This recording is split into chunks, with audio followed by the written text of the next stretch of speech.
Welcome to On the Edge with April Mahoney Brains. Here, this is the spot where the conversation is pointed, the guests are sharp, and the responses are never dull. Welcome home, Brains. There's only one requirement to hang out on the edge, is that you open your big brain and close your small mind. Did you bring your thinking caps?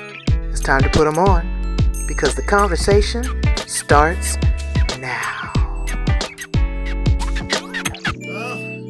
California, something else. How's the weather in New York?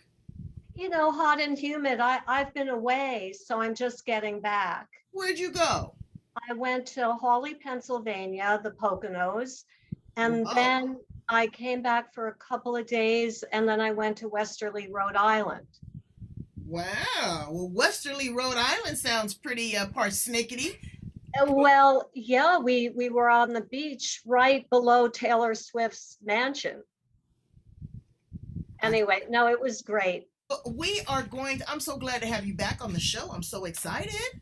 I'm so glad to be with you today and to get to talk. Yes, and talk with my brains. Hello, brains. Okay, I've got Valerie Bennis. She is I'm still going to say you're the founder of Essence by Valley. And those essential oils, I still have a couple drops left of that sleep.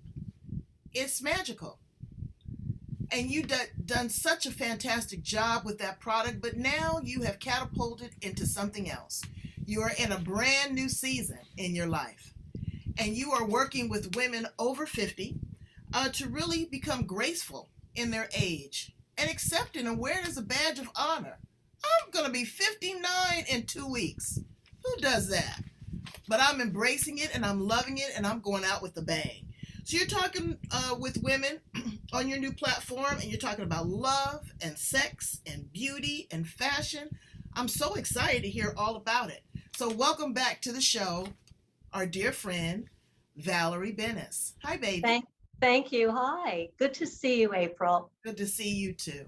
So tell me a little bit about, dial back, because my brains don't remember. Even though I rerun the shows, they don't remember. So tell me where it all began and where you have evolved to. Okay, so I started Essence of Valley 20 years ago when I was 48 years old. And a year and a half ago, I sold it. And I just felt like I was ready for something new. And I really wanted someone else to carry on. You know, I passed the torch, so to speak, to a wonderful new owner who I now get to mentor. But I felt very lost at first. I felt so discombobulated. I felt I had made a big mistake. And it took me a while to get my footing. And when I landed, the pandemic was going on, lockdown. Started tinkering with making hand sanitizers, and then I was tinkering with making natural perfumes. At any rate, in the back of my mind, I was thinking, what really would make me happy right now? Where do I want to go in this new chapter? And I thought, I love talking to people and I love sharing information. I'm a health nut from well over 30 years ago. And I have all of this. There's nothing nutty about healthy. And I have, thank you. And I have so much information and I love sharing it. I love talking to people and I love sharing information. So that's how the idea of a podcast and a lifestyle blog for women over 50 was born, because another passion of mine is dispelling the myth that we're over the hill at a certain age, when that is just not true. It's a false message. So, and also I wanted to shine the light on women in the world that are doing interesting work. So that's all. So you're saying you really want to focus on women that are doing interesting things in the world. Women that are doing interesting things, sharing information with women over 50, anything from what's the best lipstick for women over 50, Hmm. to let's talk about our sexual health over 50. So it can be something more superficial to something that is a bit deeper. But all of it is a synergy of things that I feel can be helpful to women in feeling good about themselves at any age. Right. And it's so important, people always say, oh, well, 50 is the new 30 and the new 40. I don't want that new. I wouldn't want to be 21 or 25 again. I was doing too much. But at this particular age in my life, I've had to do a lot of self reflection. I've looked at what I've accomplished, where my goals are, because I've had to set new goals. And women think a lot of times that it's just stopped, but it's not over until the last heartbeat. Mm-hmm. And I'm excited about this chapter in my life. Like you said, you started Essence of Valley at 48. Yep.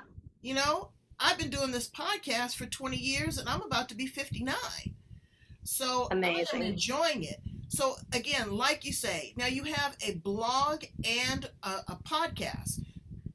Yes, I started out just with a blog where they're written interviews. And then someone said, well, it would be great to also have a podcast. And I was feeling a little skittish about it, but Hmm. I got my bearings and regained my footing, and I found a wonderful producer. And I learned that it's not hard, it wouldn't be hard for me to do, but I still will have the written blog. So there'll always be the podcast audio, and also people can read the interview. And I'm very committed to only interviewing women. I've had people say, oh, you should interview this doctor. He's a man. So I'm very committed to that. And because again, that's part of the mission, is shining the light on these amazing women. Mm-hmm. And so the other thing about it I want to share with you is, when I thought I was going to create a line of natural perfumes, I reserved the domain name Fragrant Notes. And so when I changed course, my web designer said, you have to have a different name. And I said, no, because it's going to be like the fragrant notes of our life.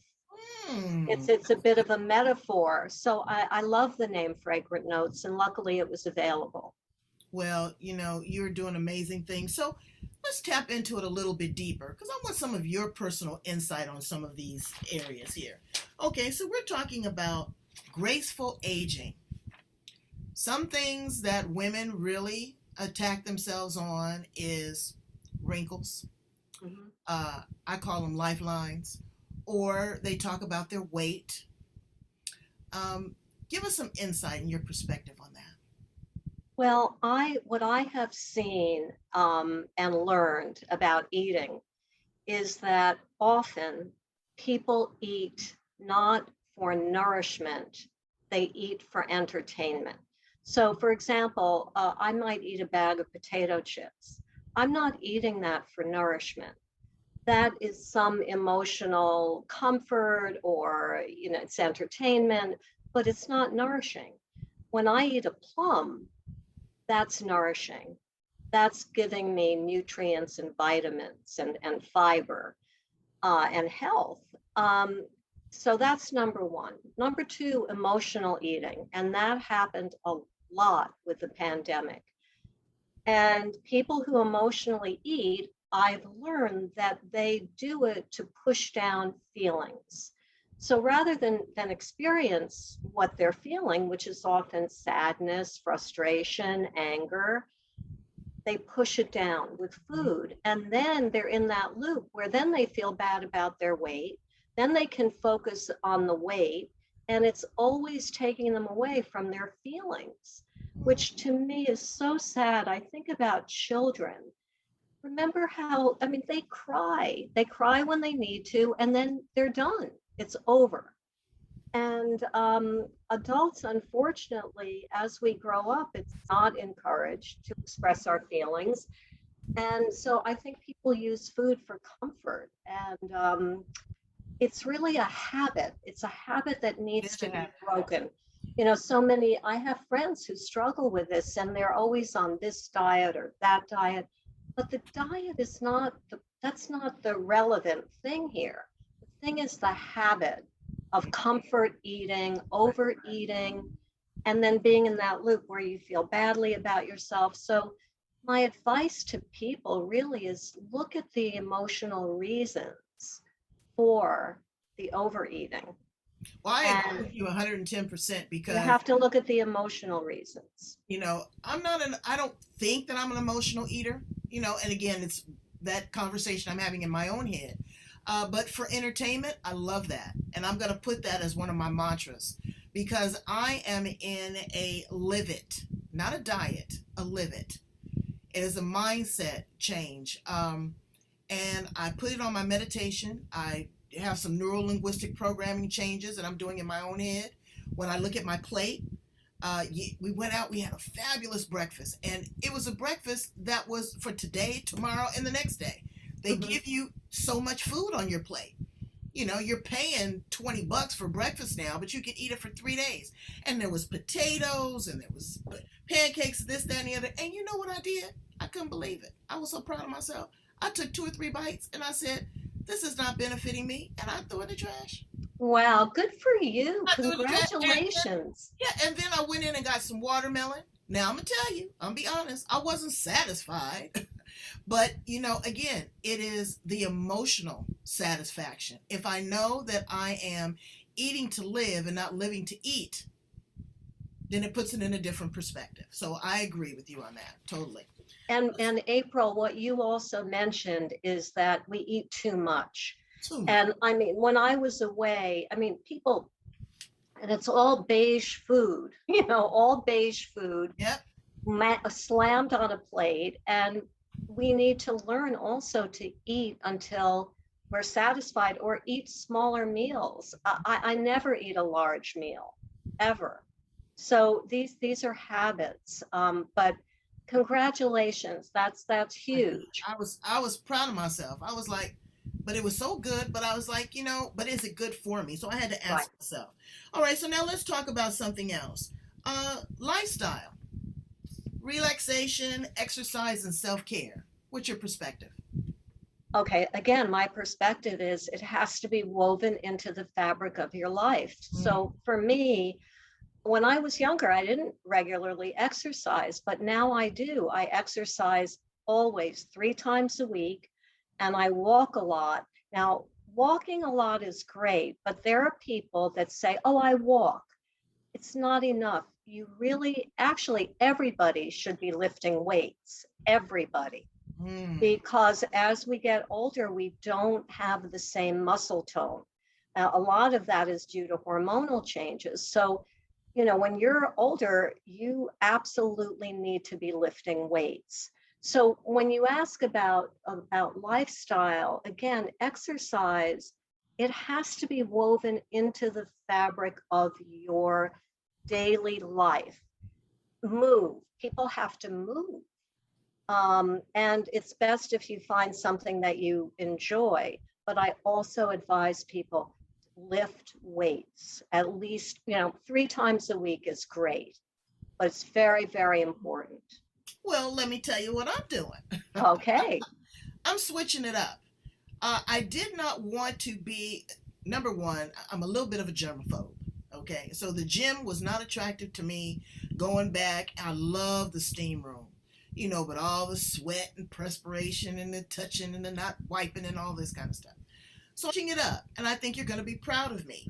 I'm doing some outdoor activities. Me and my daughter went to the park and we dribbled the basketball and played some round robin with the basketball, and I have a hula hoop.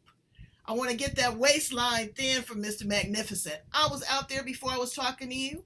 I said, okay, I'm not going to time it by the time.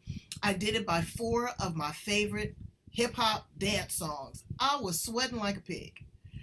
And then I also looked at weightlifting because he has some weights in the garage. It's so important because I noticed as my mother was aging, one day she had muscle tone and the next day it was flab. I mean, Wow. it just went down in no time. And just I know that her lifting your legs and your back and your core, all of that. So thank you for that. Weightlifting is very important, and you don't have to become muscular brains. You just want to keep that tone and that shape and be able to lift. Absolutely. And by the way, I bought a basketball too Yeah. during the pandemic. Yes, because there are basketball courts right across the street from me. And my neighbor and I, she's in her 60s, and we go out and we dribble and we shoot hoops, and it's great. And you wouldn't realize how much exercise, and how excited you get once you make a basket. Like, Exactly. I did that. It was a lot of fun. Let's talk about sexual health. Okay? Ooh, Because okay. I'm gonna tell you, at 40, my libido was better than it was at 21. Okay? Because I understood, you know, what I needed.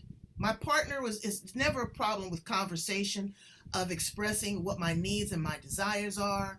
But there's through hormonals, a lot of women have vaginal drying.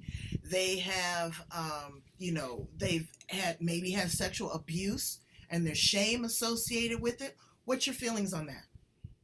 Well, my feelings on it, it's a very deep subject in many ways.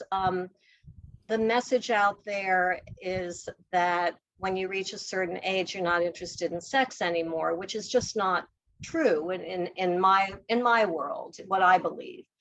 And I think that it's a very, very important component of health in general that we have sexual expression in whatever way and with whoever we want in our life.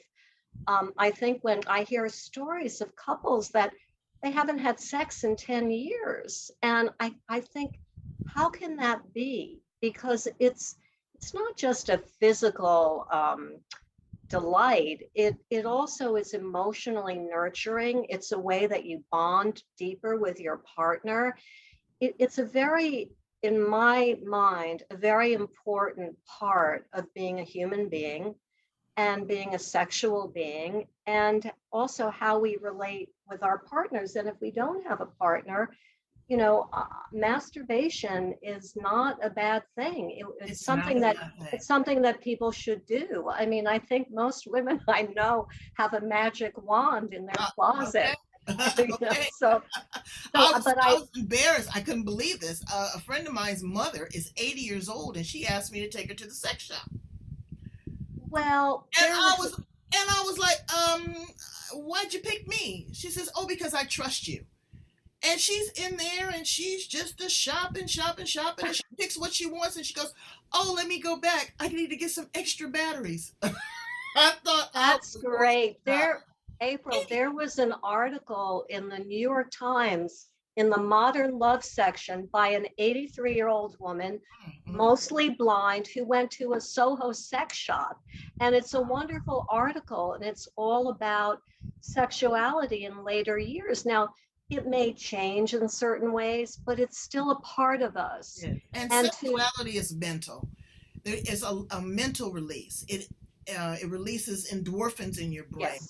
Yes, It relaxes you. It distracts you, and it can please you. And there's no yes. shame associated with it if it's a private experience, whatever. So I'm glad that you brought that up as well. Yeah, and the other thing you said, the word sensuality, I feel often in our culture, there's this sense of sex is like bam, bam, bam, which Right. is not the Right. ideal sex. And when you bring in sex and sensuality, that to me is more of a total experience. It's a total dance. It's a total Yes. dance, and it can be very beautiful. And fun, fun. Sex should be fun, It can be fun and funny. right? Let's talk about fashion, because you are a fashionista. I see you, and you have a cute I don't know, you have your own style. You have your own unique style. Maybe that's because you're in New York and it's a fashion trend, but I love your curly hair, and you have, you wear headbands, and you just nice and easy. Now I'm sure that when you go out to the Hamptons or wherever that you're dressed to the nine, but for the most part you have an easy breezy kind of style. How do women grow into a mature style? Because you have some women that are still trying to, wear things that are not becoming, but in that same vein, I don't want to be dated. I don't want to look like, a 20-year-old, at 50, but I do want to look somewhere like 35. I still want to be sexy. I still want to be sensuous. And actually, I wore some nylons a few weeks ago, and my husband said they were a turn on. What's your Oh, fashion tips? well, okay. So in terms of my fashion tips, I have on several occasions hired a stylist just to help me go through my closet and reevaluate things. Everybody's figure changes to some degree. So for example, even though I'm slim, I don't feel so comfortable anymore wearing anything very tight, or actually I never really did. So I think hiring a stylist or even a fashionable friend to come over and go through your closet with you and help you figure out, does this still look good on me? Do I feel good in this? Kind of along the lines of Marie Kondo, does this spark joy? Do I feel good when I wear this? Do I feel comfortable? Because I think comfort is very, very important, especially as we get older. Our skin is thinner. We may have a little bit more flab than we used to. So things that just are flattering to our figure, colors. I would not, I'm not heavily into patterns, although I do wear them. I tend to be more solids. And then accessories, Oh, you know, yes. Oh, like yes. these headbands that I've started wearing. I've started wearing them because they break up the darkness of my hair, and also my hair has changed a little bit. Hmm. So it feels nice to have a headband, and it's an accessory. So Yes. I think we should never underestimate a beautiful scarf, pretty pair of earrings. But I think the main thing, how do I feel when I wear this? Hmm. And not to look at, sort of like food. I can say, well, we have to wear clothes. But what if we look at wearing clothes as just a way of honoring ourselves? Why don't we look at it as a sensual experience? Even what is my underwear? Can I wear a sexy pair of underpants underneath, my jeans? Just for that energy that is going to just make me feel fun, like it's fun. Make Exactly. clothes fun. Don't make them so practical. Exactly. And reshop your closet. Yes. That's another embarrassing moment that I had during COVID.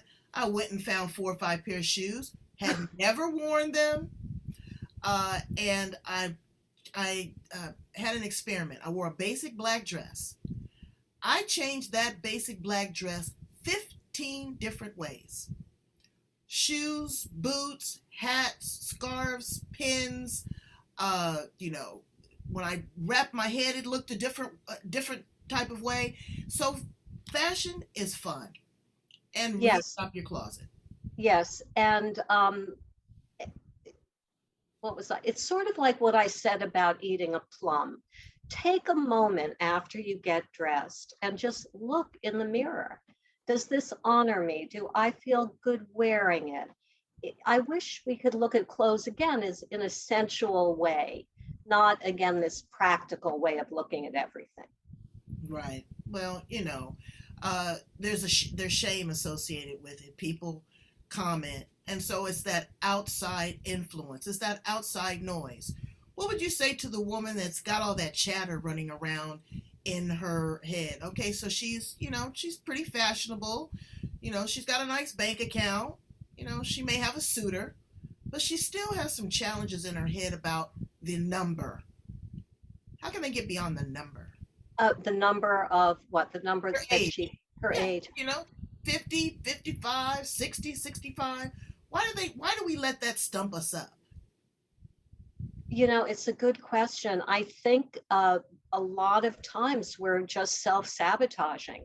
I see it in myself. I see it in the world. I see it in people that there's that sort of the need and the desire to move forward and feel good.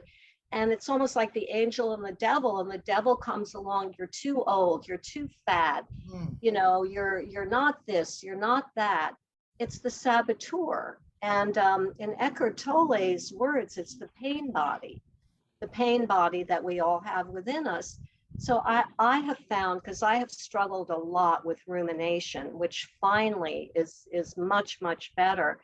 I, I, I come in as the adult Valerie and I speak to the little girl, because it's usually the child in us that's Mm. scared of moving forward. So there are all of these excuses, the too old, the too fat, the not pretty enough, etc. And it's just noise. So it's our responsibility to stop that noise. And I've learned we have that power to have that reasonable voice come in and say, you're not an age. You're a woman, you're a person. You have so much to offer in the world. You're not an age. Wow. You are timeless and ageless, and you're a beauty. I want to ask you two more quick questions. Tell us a little bit about the benefit of essential oils. I know I'm kind of, going back a little bit, but it's important because people forget that those are medicines and they are a way of, helping you get through some deep emotional stress, pain, anxiety. Tell us a little bit about those. So essential oils come from, first of all, I don't like the word oils because they're not oily. What they are is liquidy, and it's liquid that's been extracted from different parts of a plant. So the leaf, the root, the seed, the flower, the like orange, for example, comes from the peel. And it's amazing. That's the sweat of the plant. That is the essence of that plant. Mm. And there are, I think, about 300 essential oils. But in our world, most of us are familiar with maybe 10 or 15. Essential oils have gotten much more popular now with the multi-level marketing companies. When I started, it was not known as it is today. So they have a chemistry, the chemistry of each essential oil from these different plants is complex, and it gives that essential oil its properties. So, for example, lavender. Now, most people think of lavender as soothing and calming, and it is, no question about it. But do you know that it's also very good for pain? It's also great for burns. And that's another beautiful thing about essential oils. Each one doesn't just have one use, it has many uses. So they can be used for the skin, the beauty of the skin, the care of the hair. In a massage oil, a perfume can be made, a medicine can be made. One of the most profound examples is bergamot being used for chalazion cysts. Oh, And really? I've had my own success with it. And I had a friend, terrible chalazion cyst, couldn't get rid of it. The doctor was going to lance it. I told him how to make compresses with bergamot. Within 4 days, it was gone. Wow. So yeah, I use lavender when I go to the dentist. My dentist freaks out. I don't get Novocaine. I put Is, it on. is he a man? Yes, he's a man. But no, they've Bizarre. they've gotten used to me. Peppermint to bring down a fever. I mean, they're beautiful, these healing liquids from plants, and they can do so much to help us. Well, I hope that you, in your spare time, maybe write a book that gives us all these other properties that these essential oils can use, in addition to what you're doing with the podcast. Now, give me one or two of your guests that you've interviewed that has really kind of, turned your light bulb on. Well, I've only done the third podcast is going to be published tomorrow. So I interviewed a woman about intermittent fasting, which fascinates me. And I was going to bring it up with you when you asked about, eating before. Some people swear by intermittent fasting, Okay, but because I'm there. again, not as a trend. This woman who I spoke with, Lori Lewis, she has made a total commitment to this. It's not something that she's ever going to stop. And I mean, I've done a lot of my own with fasting, and it's very interesting, and I believe it is very beneficial. So she was my first guest. The one thing that I've heard, and she spoke about it too, that really intrigues me, is skin tags and all kinds of dots when you intermittent fast apparently disappear. Shut the front door. Wait a minute, because girl, I'm telling you, I got some skin tags right up under my breast line that are wearing me down. Okay, so intermittent fasting. Now, I fast for spiritual reasons. Yep. Okay, because it takes you to a whole nother realm with the universe. But what I have done, well, let me dial back. Okay, so I'm going through this whole lifestyle change. Okay, I'm not going to greet 60 the way that I've lived 59. So I checked myself into the Optimate Health Institute for 2 weeks. I'm going to be there. They're going to check everything from my hair follicle to give me a colonic. It's going to be crazy. That's the first thing. The second thing was the fasting. But my circadian rhythm was off because of the sleep. I'm dealing with people all over the world, and so that was causing the eating disorder because I'm up at 3 o'clock in the morning. Well, let's have breakfast. And then I forget at 7 o'clock that I had breakfast at 3. Well, let's have this, let's have that. So I started the intermediate, I can't even say it, intermediate fasting. So what I do is like after 7 o'clock, 8 o'clock, nothing else, maybe some water, some tea. If I absolutely have to, maybe a piece of fruit for 12 hours. And someone was telling me that it really makes a difference. But what also happened was that the sleep kicked back in. Mm-hmm. And so now I'm saying, okay, it's easier because I'm fasting while I'm sleeping so I don't miss it. Mm-hmm. That's huge. Oh, I can't wait to go back and listen to that. I'm excited. Yeah, terrific. Yeah, I'll send you the link to it. So that was fascinating. Then the next woman I spoke with, it was about skincare. And that was great too, because, a lot of times with skincare, people think, oh, I just have to use this cream, that cream, and blah, that's it. Well, again, it's a synergy. You've got to eat well. You've got to drink water. I mean, I know someone who drinks half a glass of water a day. I know. It's crazy. And they're dehydrated. So we talked about skin, the beauty of skin also from the inside out. And that these are all rituals, Sometimes at night, honestly, April, I'll fall asleep on my couch with my makeup on. On the nights that I go to my bathroom, I have a special, it's called a Lumi Spa, like a special brush, and mm-hmm. I put on my various creams, and I have this rose quartz thing that I use. And did I send that to you? What? No, a friend of mine get. Okay, because I sent them to my guest. Again, it's such a way of honoring yourself, taking care, self-care. So that was a great, interview because often, I mean, most skin doctors don't address what are you eating, what are you drinking. People that drink a lot of alcohol, that's not really good for the skin. Being out in the smokers.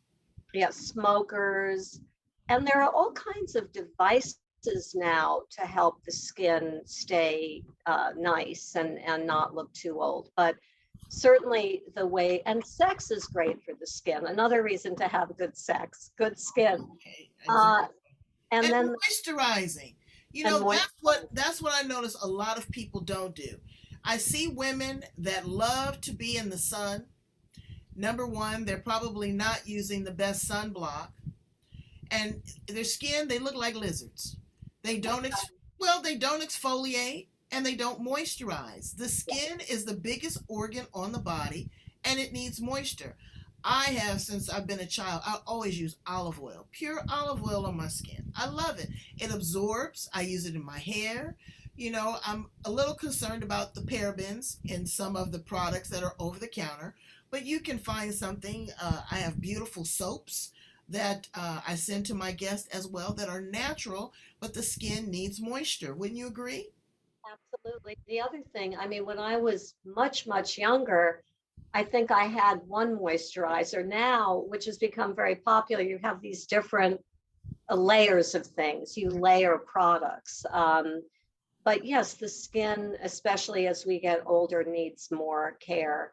So, that was my second interview. And my third one, and these are all women that I know. Some of them I know better than others, but I know I've met each and every person so far that I've interviewed. It's going to change as I go on with this, but and that's been exciting too, to get to visit with them. Third person she was originally my podiatrist, Mm. and she went down a different path quite a number of years ago, probably 10 or more years ago. And now she's really a holistic doctor. So we talked a lot about what it really means to be healthy. And, it's very simple. If the terrain of your body is not healthy, illness is going to develop. So the traditional medical approach is, okay, here's a pill. Here's another pill. Oh, another pill. And on until a lot of older people are taking anywhere from 3 to 6 to 7 medications. This approach takes longer because what you've got to do is figure out, why is the terrain of the body off? She says it's due to toxins and pathogens. And you need to identify them through blood work, and then you need to address them. You need to clean the terrain of the body. It's like a goldfish. If a goldfish is in a dirty tank, it's going to die. Well, a lot of us, it sounds very morbid to say, we're killing ourselves and our terrain is screwed up. And that is the holistic approach. And I love talking to her. I love talking to these three women. They help keep me on track and more committed to my healthy lifestyle. Well, you have just done wonderful things, and I'm so proud of you, that you have been able to just pick yourself up by the bootstraps and just decide to do something else. I'm glad that you didn't give up and give in, but it takes us time to reset.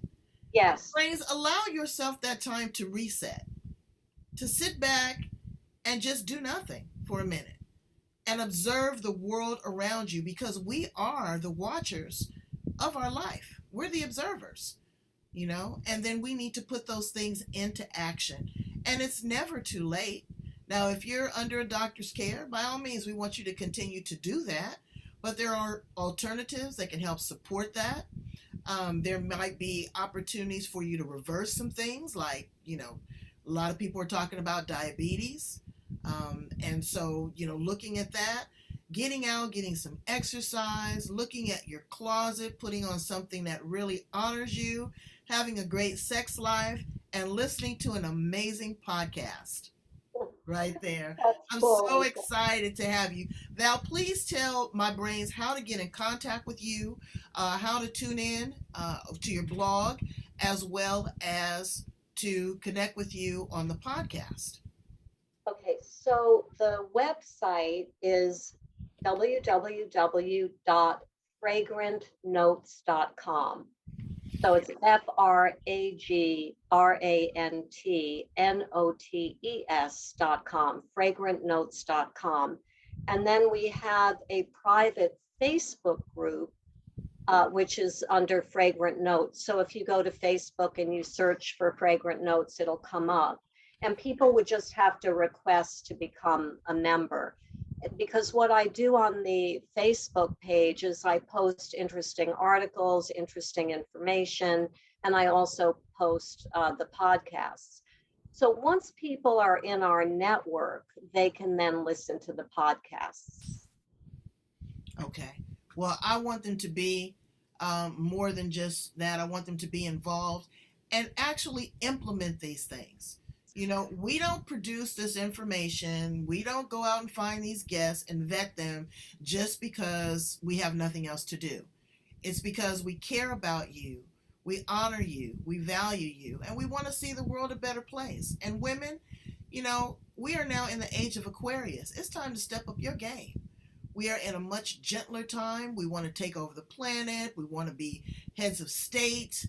We want to be heads of finances and corporations. But you can't do that if your body is raggedy and your mind is weak. You know, April, that is so beautifully said. And the other thing that I would recommend, because when people are starting out making big changes, it can feel overwhelming. Yes. So I also recommend have a buddy. You know, have a buddy where you're accountable to each other, you're in it together. One, you know, this also the whole area that you mentioned before of sleep, you know, that people don't get enough sleep and how critical that is. I know people that have like a sleep buddy where they say, okay, I'm going to get 8 hours a night. And if they don't, they report it. So I'm a big advocate of community, you know, not feeling like you have to do it alone, but you have a group of friends or you have one friend and you're on this journey together. And I'm telling you, once you really get going with it and you stick with it, it doesn't require an effort. It's who you are. You become that and you just stay on that track and you feel so good. You feel good about yourself. You feel good about life. You feel proud of yourself. It's very, very important not to give up. Well, that's the gift that I'm giving myself. I don't want shoes. I don't want diamonds. I want to give myself the gift of good health. And so that's what I'm doing. You know, and they say what it takes about 30 days to break or incorporate a new habit. So I'm going to do it. And I'm not going to pressure myself. I'm not going to shame myself. If I fall off, I fall off. I'm not, you know, I'm not perfect, but I'm going to get right back up and start all over again. Thank you so much for being a friend of the show. I just love talking to you. I just can't wait to get to New York to come and see you. I'm coming soon. Oh, good, good. I'm trying to, you know, I can't get through the airport. You know, the mask back on and off and all that kind of stuff. But we're working on it. And maybe you can work on some essential oils to get us through this pandemic. You're amazing at what you do. Brains, please go in and check out everything that Valerie Bennis has to offer. All of her information will be provided at the back end of this video as well as the bottom. Please share, like, and love, and subscribe to the YouTube channel On the Edge with April Mahoney, because we're here, not for us, we're here for you. Bye, Val. Great talking to you. You too. Great talking to you, April. I'll be in touch. All right. Bye-bye. Okay, bye.